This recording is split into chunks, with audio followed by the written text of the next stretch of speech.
여러분 행복하십시오. 성령 충만하십시오. 아멘. 우리가 함께 읽은 마태복음 8장 23절부터 27절까지는 아주 놀라운 사건이 기록되어 있습니다. 그 이야기의 내용이 무엇인가? 폭풍치는 바다를 잠잠하게 하시다. 마태가 직접 겪은 이야기입니다. 들은 이야기가 아니라 마태가 그날 밤 그 바다 위에서 직접 경험한 이야기를 우리에게 들려주죠.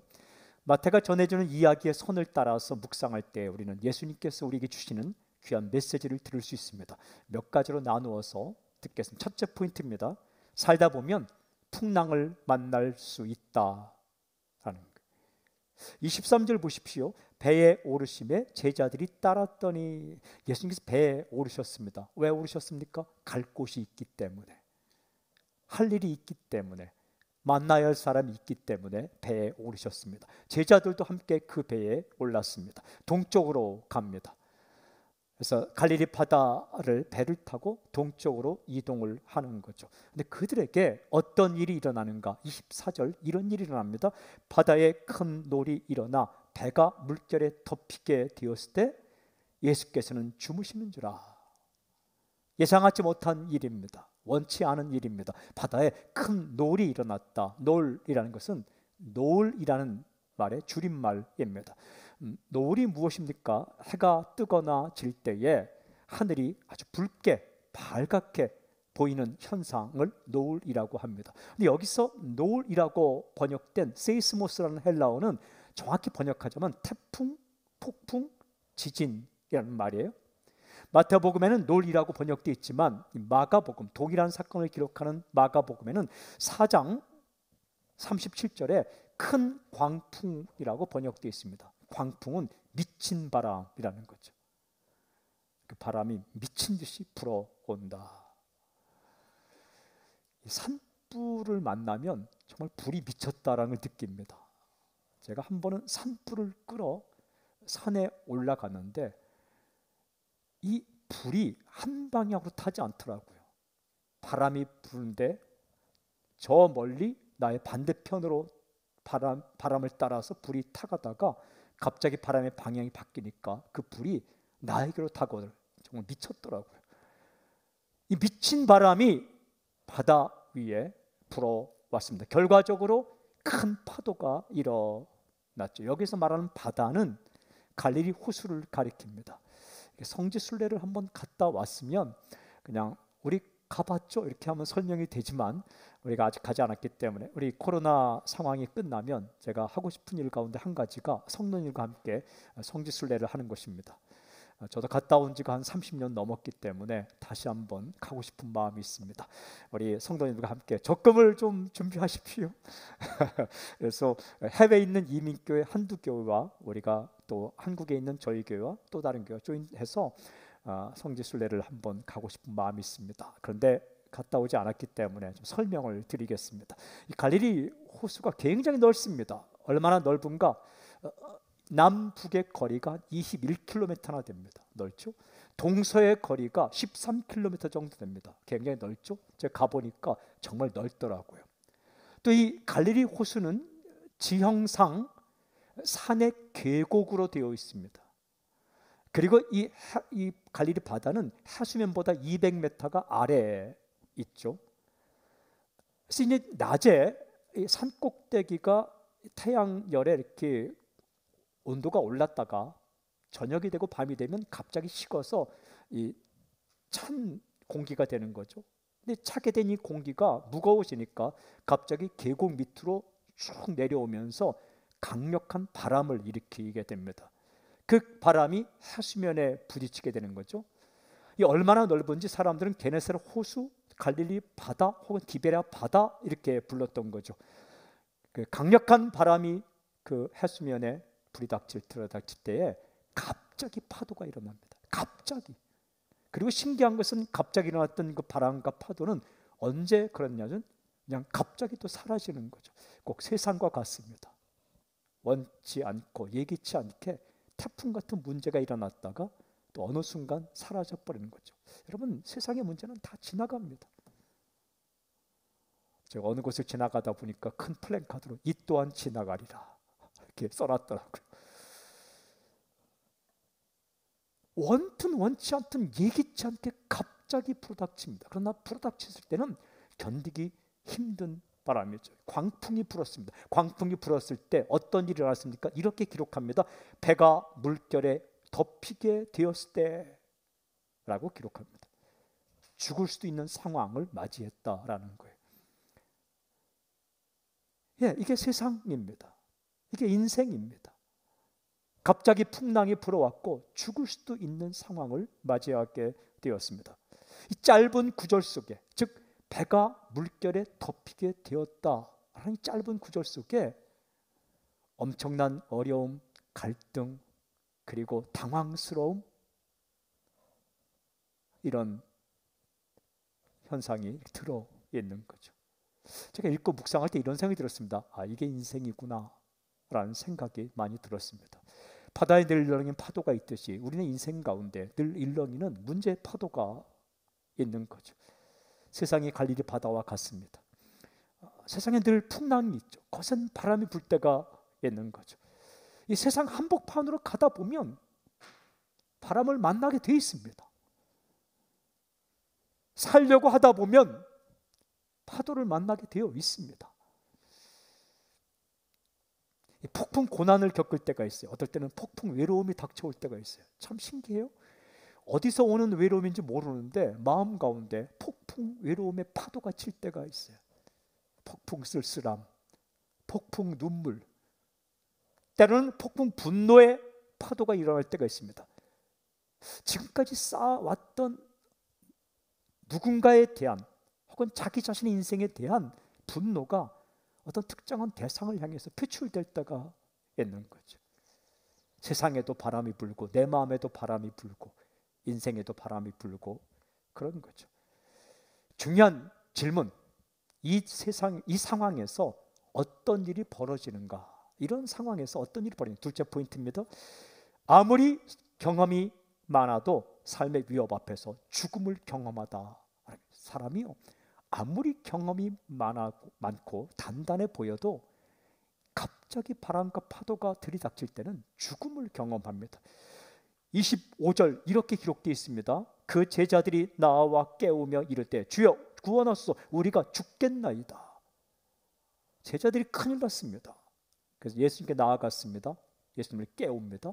그리고 말합니다. 이렇게 말합니다. 주여 구원하소서, 우리가 죽겠나이다. 구원하소서라는 것은 아주 고상하게 번역됐지만 아주 실감나게 번역하면 살려주세요라는 겁니다. 사람 살려, 나 살려, 나 살려주세요, 이런 외침입니다. 우리가 죽겠나이다, 죽을 것 같아요, 이런 고백입니다. 여러분, 이게 인간의 실존이에요. 아무리 경험이 많고 마음이 단단한 것 같아도 삶의 위협 앞에서는 누구나 죽음의 공포를 느낍니다. 이러다 죽겠구나, 이러다 망하겠구나, 이러다 끝나겠구나, 이런 생각을 하게 되는 거죠. 사랑하는 여러분, 혹시 여러분 가운데 이렇게 어려움을 닥쳤는데 믿음 있다고 그렇게 떵떵거리고 하다가 어떤 어려움을 겪었을 때 믿음 없는 말을 하는 것 같고 마음이 무너진 것 같은 자기 자신을 발견할 때 너무 실망하지 마십시오. 그냥 살아있다, 아, 인간이구나, 이렇게 생각하십시오. 어떤 사람을 볼 때에 굉장히 믿음 있게 봤는데 어떤 문제 앞에서 굉장히 벌벌 떨고 두려워하고 믿음 없는 말 같은 말을 하고 죽겠다는 말을 할 때 너무 비웃지 마십시오. 사람이 다 그렇다는 거예요. 여러분, 이 배에 타고 있던 제자들은 살아오면서 갈릴리 바다의 태풍과 폭풍을 여러 번 경험했을 거예요. 이 배에 타고 있는 사람 가운데는 베테랑 어부도 있습니다. 근데 그들도 다 무서워했다라는 거예요. 이 어려움이라는 게 참 그렇습니다. 여러 번을 겪어도 어려운 건 어려운 겁니다. 그럼 맞는 것은 굉장히 힘든 겁니다. 여러분 맞아보면 맞는 게 괜찮을까요? 더 두려울 수 있습니다. 왜? 맞아봤고 맞은 아픔이 힘들다는 걸 알기 때문에. 배고픔이라는 게 그렇습니다. 먼 모를 때에 배고프면 견딜 수 있지만 배고파서 힘들고 그리고 없는 것 때문에 관계가 갈라지는 것을 경험한 사람은요, 덜컥 겁이 먼저 나는 거예요. 베테랑 의사 선생님 들었습니다. 다른 사람의 그 병을 진찰하고 치료하다가 본인에게 그 병이 걸리면 똑같이 두려워합니다. 어찌 보면 더 두렵습니다. 왜? 아니까. 아는 것만큼 더 위협을 느끼는 거죠. 사람이 그런 거예요. 그러니까 이 갑자기 불어닥친 태풍과 풍랑 앞에서 어떤 현상? 죽음의 위협을 느낀다. 근데 중요한 질문, 이러한 위기 상황이 어떤 사건을 일으켰는가라는 세 번째 질문입니다. 포인트, 다급한 상황이 모든 체면을 꺾고 예수님께 나아가게 하다. 이게 놀라운 영적 비밀입니다. 견디기 힘든 일이었습니다. 당황스러운 일이었어요. 그런데 이 상황에서 모든 체면을 꺾고 예수님께 나아가게 되었다라는 거예요. 제가 이미 읽은 24절 25절을 이어서 다시 한번 읽겠습니다.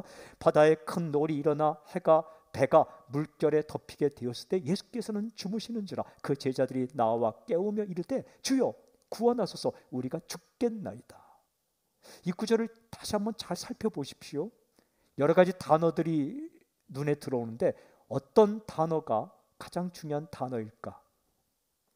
바다, 큰 놀, 배, 물결. 우리에게 이런 단어가 지칭하는 현상들이 크게 느껴지죠. 큰 파도, 내가 만난 큰 파도 같은 문제, 내가 만난 바람 같은 고난, 크게 느껴지죠. 세상이 중요하게 생각되죠. 그런데 이 본문을 다시 한번 잘 읽어보면 가장 중요하게 여기는 것, 하나님께서 우리에게 말씀해 주고 싶은 가장 중요한 것이 있습니다. 그것은 바로 이 단어입니다. 예수 그리고 그 제자들. 예수님과 그 제자들의 관계에 대해서 말씀하고 있는 거예요. 예수님과 제자들이 어떤 관계에 있는가를 우리에게 말씀해 주시는 거죠. 파도가 있고 물결이 있고 바람이 불 때 예수님과 제자들은 어떤 관계, 제자들에게 예수님은 어떤 분이고 어떤 일을 하시는가에 대해서 우리에게 말씀하시는 거예요. 다르게 말하자면 예수님과 나의 관계입니다. 근데 이 제자들이 바람이 불고 파도가 날 때 먼저 경험한 예수님은 어떤 예수님? 이렇게 기록합니다. 예수께서는 주무시는지라. 주무시고 계셨어요. 예수님께서. 야속하죠. 그런 주님을 경험했다는 겁니다. 하나님께서 아예 손을 놓고 아무런 조처도 취하지 않는 것 같은 경험, 하나님은 내 문제를 전혀 알아채지도 못하는 것 같은 경험, 나는 죽을 지경인데 하나님은 모르시는 것 같은 경험. 사람이 사람에 대해서 언제 가장 실망하고 속상하냐? 나는 울고 있는데 그 사람은 웃고 있을 때. 나는 힘들어 죽겠는데 그 사람은 힘들지 않게 보일 때. 나는 이 문제를 끌어안고 정말 몇 날 며칠 고민했는데 그 사람은 기억도 하지 못할 때. 그때 화나잖아요. 그죠? 점잖게 앉아있지만 나는 그 사람의 한마디 한 것 때문에 몇 날 며칠을 고민하는데 몇 날 며칠 고민한 끝에 기도하고 얘기해 보니까 내가 그런 말 했어 이럴 때. 사람에 대해서 마찬가지지만 하나님에 대해서도, 주님에 대해서도 나는 몇 날 며칠을 애써 그렇게 부르짖는데 마치 주님은 주무시는 것처럼 느낄 때 제자들이 그런 예수님을 경험했습니다. 제자들은 어떻게 됐어요? 다급해졌습니다. 죽을 것 같았거든요. 그래서 어떻게 합니까? 이렇게 기록합니다. 그 제자들이 나와 깨우며 이르되. 예수님께 가까이 갔다는 거예요. 그리고 예수님을 깨웠습니다. 그리고 예수님께 말을 하는 거예요. 어떻게 말합니까? 나 살려주세요. 나 죽게 되었습니다. 여기 기록된 이 고백은 마태 자신의 고백입니다. 남의 고백이 아니라 마태도 경험했던 거예요. 참 이게 기가 막힌 모습입니다. 체면을 차리지 않았어요. 여러분, 체면을 차리면 먹을 것도 못 먹습니다. 배고플 땐 배고프다 이야기해야 뭐라도 얻어먹죠. 안 먹었으면서 밥 먹었어? 밥 먹었습니다. 그렇게 살지 마십시오. 밥 먹었니? 안 먹었으면 안 먹었습니다. 밥 주세요. 뭐 사줄래요? 이렇게 하는 게 그래야 뭐라도 얻어먹습니다. 아, 괜찮아요. 뭐 괜찮게 먹겠습니까? 괜찮습니다. 아프면 아프다, 힘들면 힘들다. 근데 이 제자들이 체면을 꺾어요. 여러분, 체면을 꺾을 때 은혜가 옵니다. 나의 체면을 꺾는 순간 은혜가 와요. 집회를 인도하다 보면 기도할 때 체면 차리는 사람들이 있어요. 그러니까 아직 멀은 거예요. 아직 견딜만 한 거예요. 정말 힘들면 체면을 꺾습니다. 저는 기도 집회할 때 이렇게 말합니다. 여러분, 우리 주님 앞에 체면 차리지 맙시다. 울고 싶으면 우세요. 소리치고 싶으면 소리치세요. 일어나고 싶으면 일어나세요. 그리고 남들 신경 쓰지 말고, 남들이 내 인생 대신 살아줍니까? 내가 주 앞에 불을 지줍시다. 그렇게 초청해요. 그러면 기도가 달라질 때가 한두 번이 아닌 거죠. 그래요. 체면을 꺾었어요. 별일 없는 것처럼 시침이 떼지 않았어요. 염치불구하고 예수님께 나아갔습니다. 염치불구하고 예수님을 깨웠습니다. 그리고 체면 차리지 않고 살려달라고 외쳤습니다. 그러고 오면 진짜 고난의 때가 은혜의 때가 되는 거죠. 이 어려운 상황이 주님과 나와의 관계가 아주 진짜 원초적인 관계로 나아가게 했던 거예요. 처음에는 주님께서 주무시는 것처럼 경험하다가 체면 꺾고 주 앞에 나아갔을 때에, 여러분, 마지막 질문, 그래서 어떤 일이 일어났는가요? 그래서 어떤 일이 일어났는가? 마지막 네 번째 포인트입니다. 예수께서 폭풍 치는 바다를 잔잔하게 하시다. 저는 선포합니다. 오늘 이 사건이 당신의 마음과 당신의 가정과 당신의 삶에, 또 이 민족에 일어나길 저는 선포합니다. 폭풍 치는 바다가 잔잔하게 되었다라는 거예요. 26절, 27절 우리 함께 읽어볼까요? 같이 한번 읽겠습니다. 26절, 20절 함께 시작. 예수께서 이르시되 어찌하여 무서워하느냐, 믿음이 작은 자들아 하시고 곧 일어나사 바람과 바다를 꾸짖으시니 아주 잔잔하게 되거늘 그 사람들이 놀랍게 여겨 이르되 이가 어떠한 사람이기에 바람과 바다도 순종하는가 하더라. 예수님께서 일어나셨어요.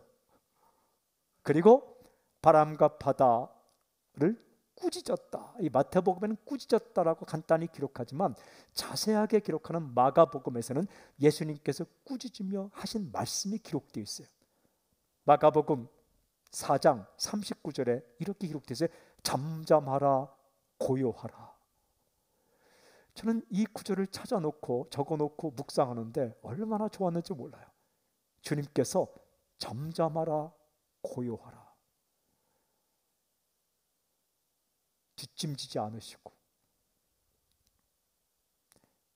견딜만 하니까 그냥 견뎌봐 라고 말씀하지 않고 일어나셨어요. 그리고 그 제자들을 괴롭히는 바다와 파도를 향해 잠잠하라, 고요하라 이렇게 말씀하셨어요. 그랬더니 어떤 일이 일어났을까요? 마태복음은, 오늘 읽은 마태복음은 이렇게 기록합니다. 아주 잔잔하게 되거늘. 아주 잔잔하게 되었다. 잔잔해졌습니다. 고요해졌습니다. 바다만 잔잔해진 게 아니라 폭풍 치는 제자들의 마음도 잔잔해졌습니다. 평안을 주셨어요. 오늘 성경 보니까 사람이 놀랬다. 마태도 놀란 거예요. 아니, 어떻게 이런 일이 일어나지? 금방이라도 죽을 것 같았는데 그 바람과 파도가 잔잔해졌고 그들 마음 가운데 일어났던 그 태풍 같은 두려움과 근심과 무서움도 잔잔해졌다. 평안이 임했습니다. 여러분, 예수님은 평안을 주시는 분이에요. 예수님이 계신 곳에 평안이 있어요. 이 사건을 보고 놀랬다. 놀란 거예요. 그래서 이 마태는 사람들이 한 질문을 적어 놓습니다. 이 질문이 굉장히 중요한 질문이에요. 오늘 말씀의 핵심이에요. 이렇게 질문합니다. 이가 어떠한 사람이기에 바람과 바다도 순종하는가? 도대체 이 사람이 어떤 사람이기에 바람과 바다도 잔잔하는가? 순종하는가? 예수님은 누구신가? 예수님은 제자에게 어떤 분인가? 예수님은 나에게 어떤 분인가? 예수님과 나의 관계에서 바람이 일고 폭풍이 일고 파도가 일고 풍랑이 일 때에 죽을 것 같을 때 예수님은 과연 나에게 어떤 분인가? 성경은 이렇게 대답합니다. 예수님은 바람과 바다를 잔잔하게 하시는 분이시다. 예수님은 하나님이십니다. 예수님은 모든 성난 파도를 잔잔케 하시는 분이십니다.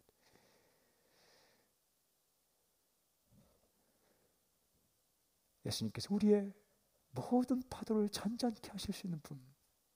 중요한 우리의 마음 가운데 일었던 파도와 우리 인생의 문제의 파도가 잔잔케 될 때에 알아야 될 영적 비밀이 한 가지 있어요. 굉장히 중요한 영적 비밀.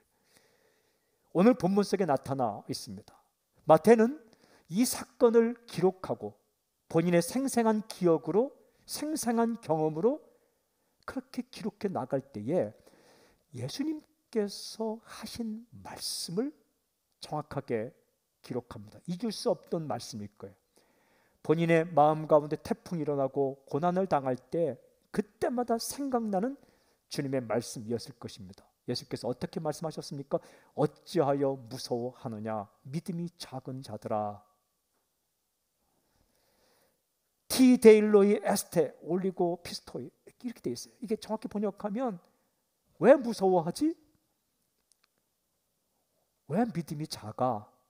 이런 이야기입니다. 믿음이 작으니까 무서워하잖아. 이 말씀 속에는 이런 메시지가 있는 겁니다. 무서워하는 것은 상황의 문제가 아니라 결국 믿음의 문제다라는 거예요. 우리가 이 땅에 살면서 무서워하는 것은 상황의 문제가 아니라 결국 믿음의 문제다라는 거예요.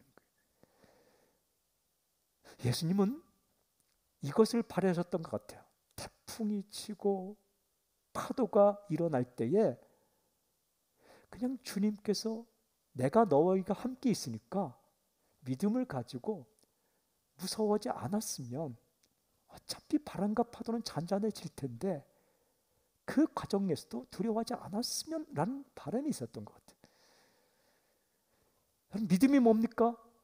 믿음은 파도를 바라보지 않고 주님을 바라보는 것입니다. 믿음이 뭡니까? 이 상황 가운데 믿음은 바람을 바라보지 않고 주님을 바라보는 거예요. 여러분, 파도는 보입니다. 안 보려고 해도 보입니다. 세상의 문제가 안 보입니까? 다 보입니다. 분노할 이유가 다 보입니다. 눈물 흘릴 이유 다 보입니다. 못 보면 바보죠. 그럼 누가 못 봅니까? 세상 살다 보면 화낼 일, 울어야 할 일, 두려워할 일, 겁나는 일 다 보입니다. 안 보려 해도 보이는 거예요. 그러나 그것만 보지 않고 주님을 바라보는 것, 이게 믿음이에요.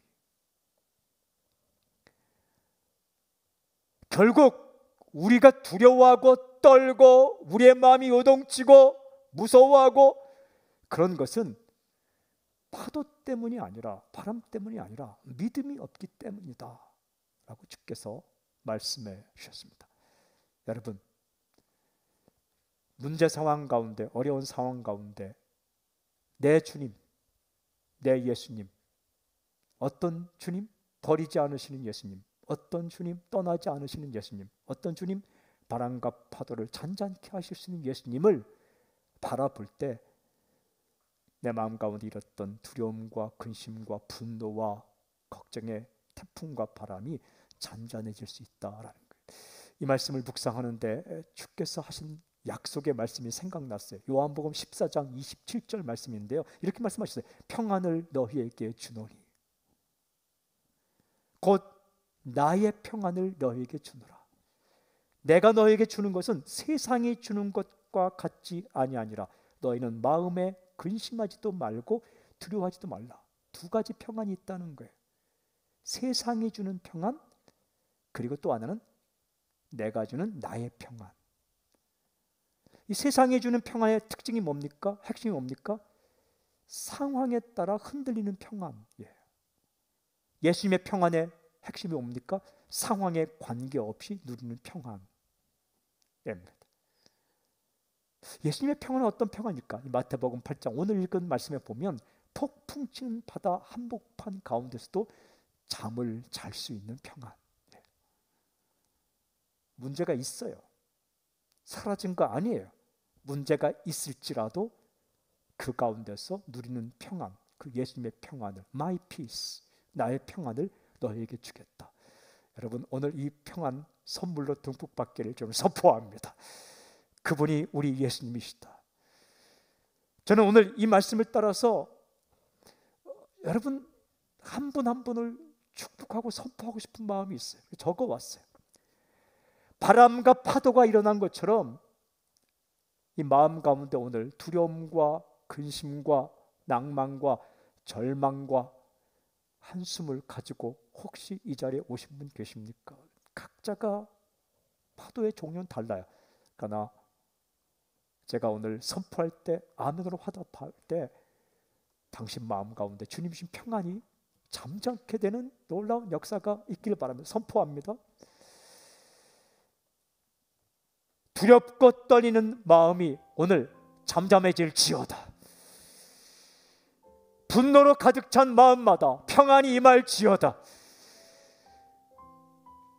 마음을 쓸어내리는 낭만과 절망의 파도가 오늘 잠잠게 될지어다.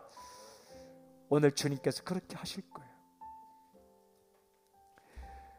오늘 제가 이 말씀을 묵상하고 기도할 때 하나님께서 두 가지 찬송을 생각나게 해주셨어요. 근데 이 찬송 가사를 묵상할 때 얼마나 은혜가 됐는지 몰라요. 첫 번째 찬양은 주 품에 품으소서라는 찬양인데요. 주 품에 품으소서. 주님이 나를 꽉 품어주시는 거예요. 깍지를 끼고 능력의 팔로 덮으소서. 그 능력의 팔로 나를 덮어주십시오.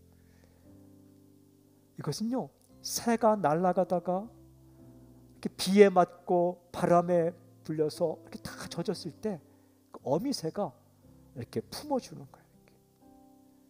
거친 파도 날 향해 와도 주와 함께 날아오르리. 거친 파도가 향해 와요. 그런데 주님께 나를 품어주셨기 때문에 주님과 함께 날아오르리. 폭풍 가운데 나 영혼 잠잠하게 주를 보리라. 그 폭풍 치는 바다 한복판에서 잠잠하게 주를 보리라. 이게 믿음이에요. 2절은 주님 안에 나 거하리 주 능력 나 잠잠이네. 주님 안에 내가 거하면서 주의 능력을 믿네. 바람과 바다도 잠잠케 하신 주의 능력을 믿네. 거친 파도 날 향해 와도 주와 함께 날아오르리. 폭풍 가운데 나의 영혼 잠잠하게 주를 보리라. 사탄은 파도를 보게 만들어요. 성령님은 주를 보게 만들어요. 또 하나의 찬양은 찬송가 413장인데요. 내 평생에 가는 길 순탄하여 늘 잔잔한 강 같든지 큰 풍파로 무섭고 어렵든지 잔잔할 때도 있고 큰 풍파가 일 때도 있지만 나의 영혼은 늘 편하다. 늘이 영성이에요. 늘 내 영혼 평안해. 내 영혼 평안해. 2절은 저 마귀는 우리를 삼키려고 입 벌리고 달려와도 파도처럼 집채만한 파도처럼 마귀가 우리를 향해 달려와도 주 예수는 우리의 대장 되니 예수님이 나의 대장이에요. 끝내 싸워서 이기리라. 때로는 예수님께서 주무시는 것처럼 느낄 때지만 주님은 일어나십니다. 반드시 일어납니다. 세상이 분요하고 세상이 떠들어도 주님은 반드시 일어나서 바람과 파도를 잔잔케 하시고 우리 마음 가운데 평안함을 줄 것이다. 내 영혼 평안해. 내 영혼 평안해. 그 찬양으로 선포하며 나갈 것입니다. 이 찬양을 선포해 나갈 때 당신의 인생 가운데, 가정 가운데, 삶 가운데 주님 주시는 그 평안함이 임하기를 바랍니다. 두려움과 근심과 무서움과 분노와 걱정과 낭만과 절망과 한숨이 사라지고 주님 주신 평안이 당신 영혼 가운데 임하길 바랍니다. 그렇게 향하실 주님을 찬양합니다. 그렇게 향하실 주님을 찬양합니다.